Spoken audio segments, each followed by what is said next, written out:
Sylvain Coutran, glaciologue. L'état des glaciers aujourd'hui, est-ce qu'il faut s'inquiéter, Sylvain? L'état des glaciers, il est très préoccupant, hein, notamment des glaciers alpins, hein, des glaciers des montagnes du monde d'ailleurs. Les glaciers du Mont Blanc sont en train de fondre petit à petit, ça s'est même accéléré depuis une dizaine d'années. Ça veut dire quoi? Ça veut dire que c'est inéluctable? Les glaciers peuvent-ils disparaître? Alors, si on tient compte de la quantité de gaz à effet de serre contenue par l'atmosphère maintenant, et qui ne cesse d'augmenter d'année en année, hein, si on s'exprime en parties par million, on est à 425 ppm. Une partie par million, c'est une molécule de dioxyde de carbone pour 1 million de molécules d'air. Ça s'est aggravé puisqu'en 1900, on était à 280 ppm, presque 300. Ça restait normal. À partir des années 40-45, la croissance, elle est devenue complètement exponentielle. Et ça, c'est lié à l'activité humaine, il n'y a aucun doute. Ça veut dire que depuis 100 ans, 120 ans, disons, l'atmosphère a réchauffé le climat et la température de la planète aujourd'hui, elle est de 1,3 degré supplémentaire à celle de 1900.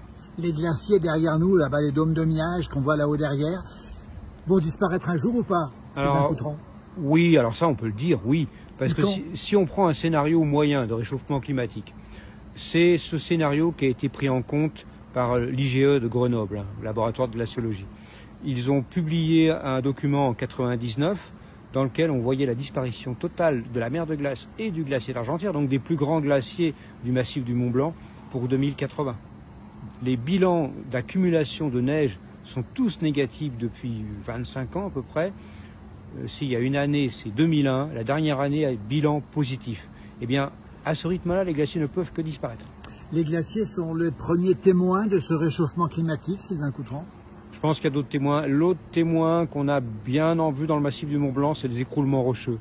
Le sol gelé, ce qu'on appelle le permafrost en fait. Le permafrost, il assure la cimentation, une cohésion dans la roche en altitude. Eh bien, ce sol dégèle ces dernières années beaucoup plus en profondeur. Ce qui fait que ça libère d'énormes panneaux de roches, de granit particulièrement pour le Mont Blanc, et on a des écroulements extrêmement volumineux. Vous êtes inquiet, vous qui êtes glaciologue?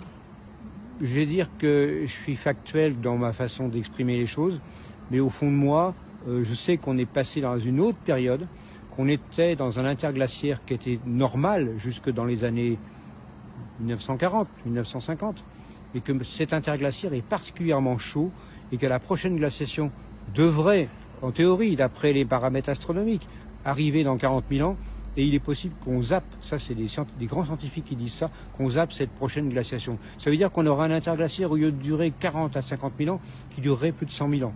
Ça veut dire qu'on pourrait voir un jour disparaître la glace presque au sommet du Mont Blanc, Sylvain Coutran? Alors,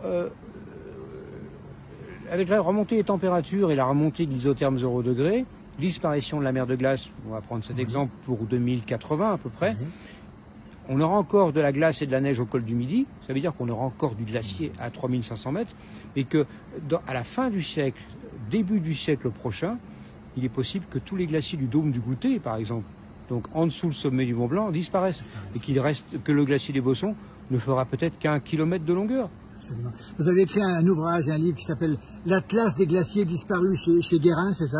Tout à fait. Il y a beaucoup de glaciers qui ont disparu, Sylvain Coutran? Alors, on a des tout petits glaciers qui ont disparu. Mais en fait, l'idée de cet atlas, c'est de montrer l'amplitude d'extension des grands glaciers des Alpes, notamment le glacier d'Aletsch, le glacier de l'Ar, la mer de glace, au siècle dernier. D'avoir des photos comparatives, c'est ça l'objectif. Et puis de montrer qu'aujourd'hui, ces glaciers sont en train de reculer beaucoup. Par contre, le dernier petit livre que j'ai fait avec les éditions Aesop à Chamonix, c'est vraiment, le titre est évocateur, c'est réchauffement climatique, les glaciers du Mont Blanc vont-ils disparaître? Qu'est-ce qu'on peut dire aux climato-sceptiques qui nous disent c'est normal parce qu'il y a toujours eu des glaciations, on a eu des périodes de glaciation et de déglaciation, on entend dire que c'est normal.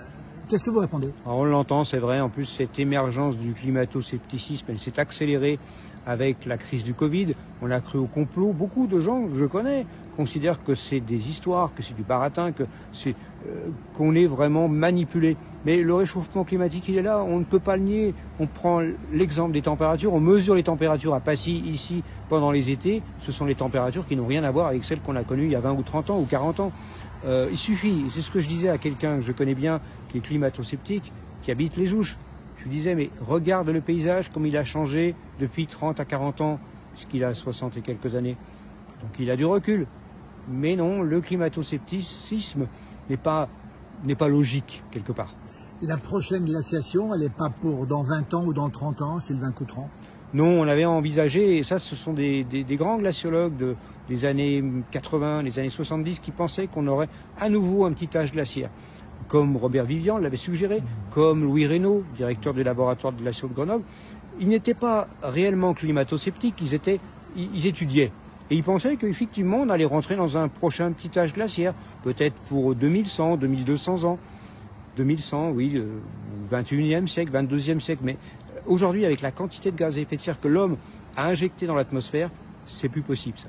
Donc ça veut dire que si on veut éliminer tous les gaz à effet de serre, et notamment retrouver une atmosphère en équilibre, comme elle l'était en 1900 à peu près, comme elle l'a toujours été, il faudrait à peu près 1500 ans. Si on arrête nos activités aujourd'hui. Merci Sylvain Coutran, merci beaucoup.